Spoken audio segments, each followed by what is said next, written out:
사도신경으로 우리들의 신앙을 고백하겠습니다. 전능하사 천지를 만드신 하나님 아버지를 내가 믿사오며 그 외아들 우리 주 예수 그리스도를 믿사오니 이는 성령으로 잉태하사 동정녀 마리아에게 나시고 본디오 빌라도에게 고난을 받으사 십자가에 못 박혀 죽으시고 장사한 지 사흘 만에 죽은 자 가운데서 다시 살아나시며 하늘에 오르사 전능하신 하나님 우편에 앉아 계시다가 저리로서 산자와 죽은 자를 심판하러 오시리라. 성령을 믿사오며 거룩한 공회와 성도가 서로 교통하는 것과 죄를 사하여 주시는 것과 몸이 다시 사는 것과 영원히 사는 것을 믿사옵나이다. 아멘.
이 시간 우리 계신 하나님의 말씀 예레미야 31장 1절로 9절 말씀입니다. 예레미야 31장 1절로 9절 말씀. 여호와의 말씀이니라. 그때 내가 이스라엘 모든 종족의 하나님이 되고 그들은 내 백성이 되리라. 여호와께서 이같이 말씀하시니라. 칼에서 벗어난 백성이 광야에서 은혜를 입었나니 곧 내가 이스라엘로 안식을 얻게 하러 갈 때에라. 이적에 여호와께서 나에게 나타나사 내가 영원한 사랑으로 너를 사랑하기에 인자함으로 너를 이끌었다 하였노라. 처녀 이스라엘아, 내가 다시 너를 세우리니 내가 세움을 입을 것이요 내가 다시 소고를 들고 즐거워하는 자들과 함께 춤추며 나오리라. 내가 다시 사마리아 산들에 포도나무들을 심되 심는 자가 그 열매를 따기 시작하리라. 에브라임 산 위에서 파수꾼이 외치는 날이 있을 것이라. 이르기를 너희는 일어나라. 우리가 시온에 올라가서 우리 하나님 여호와께로 나아가자 하리라. 여호와께서 이와 같이 말씀하시니라. 너희는 여러 민족의 앞에 서서 야곱을 위하여 기뻐 외치라. 너희는 전파하며 찬양하며 말하라. 여호와여, 주의 백성 이스라엘의 남은 자를 구원하소서 하라. 보라, 나는 그들을 북쪽 땅에서 인도하며 땅 끝에서부터 모으리라. 그들 중에는 맹인과 다리 저는 사람과 잉태한 여인과 해산하는 여인이 함께 있으며 큰 무리를 이루어 이곳으로 돌아오리라. 그들이 울며 돌아오리니 나의 인도함을 받고 간구할 때 내가 그들을 넘어지지 아니하고 물 있는 계곡의 고든 길로 가게 하리라. 나는 이스라엘의 아버지요 에브라임은 나의 장자니라. 아멘. 잠시 기도하겠습니다. 주님, 나와 동행하면서 나를 친구 삼으셨네. 우리 서로 받은 그 기쁨은 알 사람이 없도다. 사랑하는 주님, 우리가 주님을 기뻐하게 하옵소서. 세상 그 누구보다, 세상 그 무엇보다 예수를 기뻐하게 하소서. 오늘도 나를 사랑하는 주님과 동행하며 주님께서 주시는 기쁨을 누리는 하루가 되게 하옵소서. 기쁨의 근원 되시는 예수 그리스도의 이름으로 기도합니다. 아멘. 하나님은 유일하게 변함없는 분이십니다. 영원 전부터 존재하셨고 영원히 계시는 분이십니다. 하나님은 스스로 계신 분이며 또한 완전하신 분입니다. 그런데 그런 하나님께서 하나님 되려고 하십니다. 아니, 이미 하나님이신데 하나님이 하나님 되려 하신다라는 말, 말이 되지 않는 말 같은데 도대체 이건 무슨 소리일까요? 이거는 창세기 때부터 하나님께서 선포하신 말씀입니다. 아브라함이 99세 때 하나님이 나타나셔서 아브라함과 언약을 맺으십니다. 아브람이라는 이름을 아브라함으로 바꾸시면서 여러 민족의 아버지가 되게 하시겠다고, 심히 번성하게 하시겠다라고 언약하셨어요.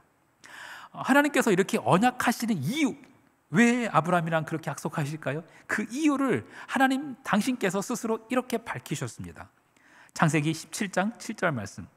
내가 내 언약을 나와 너 및 내 대대 후손 사이에 세워서 영원한 언약을 삼고 너와 내 후손의 하나님이 되리라. 하나님께서 아브라함과 언약을 맺으신 이유는 하나님 되시기 위함입니다. 하나님은 영원 전부터 존재하셨고 영원히 계시는 분이세요. 스스로 계시는 분이시고 완전하신 분이시지만 세상이 하나님을 알지 못하고 헛된 우상을 따르고 있으니 하나님께서 하나님 자신을 나타내시고 알리시고 계신 거예요. 하나님께서 애굽 땅에서 백성들을 이끌어내신 이유, 그 이유에 대해서도 하나님께서 스스로 이렇게 말씀하셨습니다. 레위기 11장 45절 말씀. 나는 너희의 하나님이 되려고 너희를 애굽 땅에서 인도하여 낸 여호와라. 내가 거룩하니 너희도 거룩할지어다. 네, 아브라함과 언약을 맺으신 이유도 그리고 지금 출애굽한 그 백성들을 애굽에서 이끌어내신 이유도 하나님 되시기 위해서입니다. 이미 하나님이시지만 백성들이 하나님을 모르기 때문에, 하나님을 알면서도 부정하기 때문에, 하나님을 체험했음에도 불구하고 다른 신을 따르기 때문에, 그래서 하나님 되시려고, 하나님이 하나님 되시려고 몸부림치고 계시는 거예요. 오늘 우리가 읽고 있는 이 예레미야서에서도 하나님은 여전히 같은 이유로 몸부림치고 계십니다. 예레미야 31장 1절 말씀, 여호와의 말씀이니라. 그때에 내가 이스라엘 모든 종족의 하나님이 되고 그들은 내 백성이 되리라. 하나님이 되실 거래요. 그때 하나님이 하나님 되시고 백성들은 하나님의 백성이 될 거라고 말씀하십니다. 그때는 언제일까요?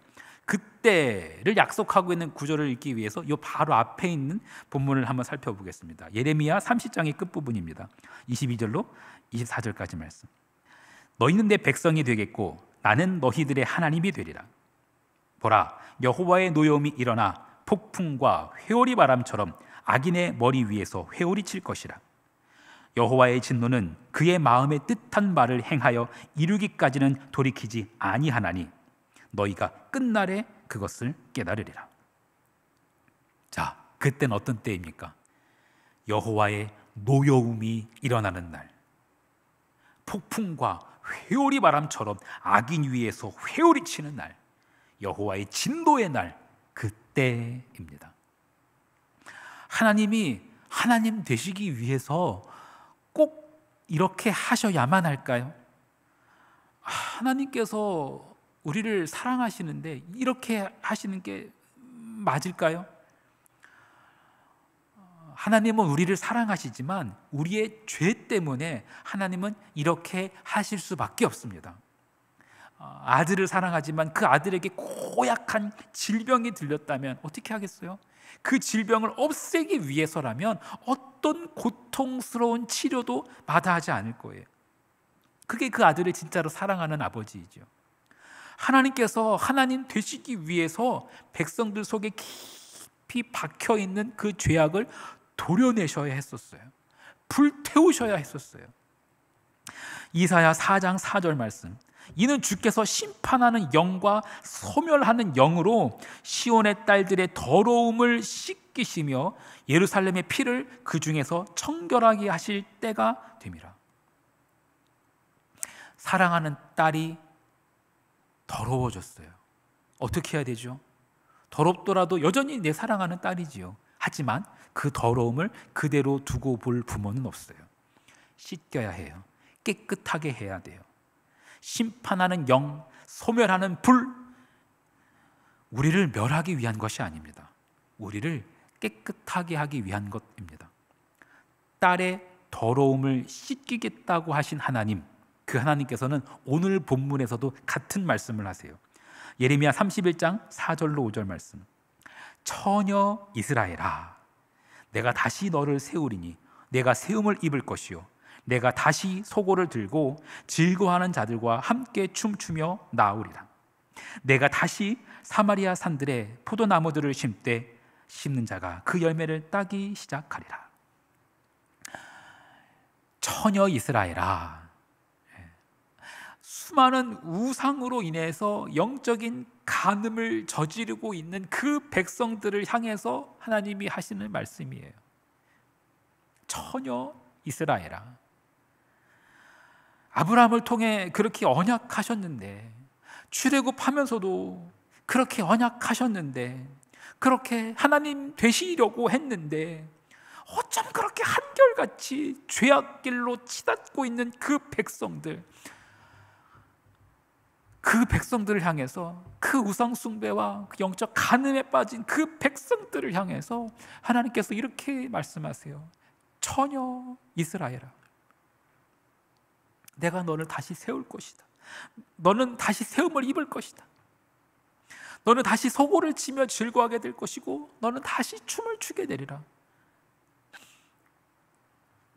우리가 다시 하나님을 잊을지라도 하나님은 다시 우리를 세우세요. 우리를 죄악에 빠지게 하는 것들, 그것들을 폭풍과 회오리 바람처럼 물리치실 겁니다. 심판하는 영과 소멸하는 불로 태우실 겁니다. 내 영혼을 더럽히고 타락하게 하는 것들을 모두 없애버리실 거예요. 그것이 성경이 말하는 부흥입니다. 내 안에 있는 육신의 정욕, 안목의 정욕, 이생의 자랑, 그 모든 것이 불타는 것, 그것이 부흥입니다.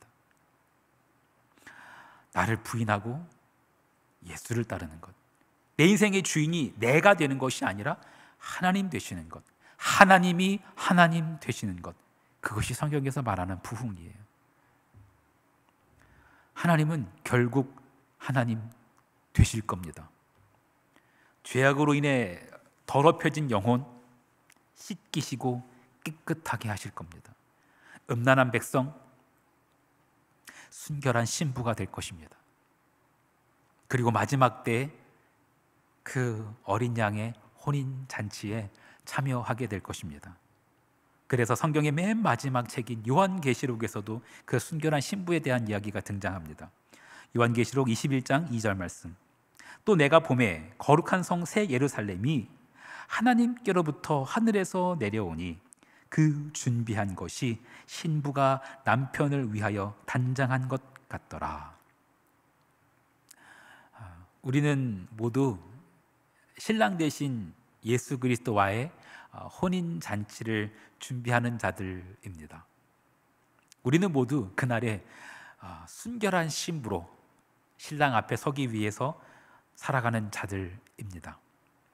죄악 많은 이 세상 속에 살아가지만 순결한 예수 그리스도의 신부로 준비되어 있기 위해서 우리는 반드시 예수 그리스도의 십자가 보혈을 통과해야 합니다.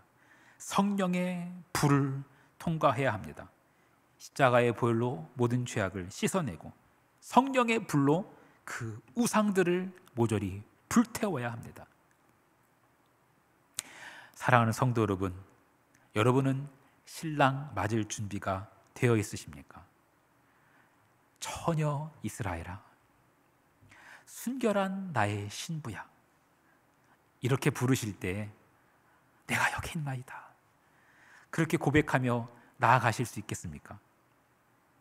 죄악된 세상 속에 살아가지만 오직 예수 그리스도를 바라봅시다. 그 세상에 물들지 않고 오히려 더욱 주님을 사모합시다. 그렇게 해서 더욱 거룩하고 더욱 순결하고 더욱 빛나는 주의 자녀들, 주의 순결한 신부 되기를 간절히 축원합니다. 주기도문 하시겠습니다. 하늘에 계신 우리 아버지여, 이름이 거룩히 여김을 받으시오며 나라가 임하시오며 뜻이 하늘에서 이루어진 것 같이 땅에서도 이루어지이다.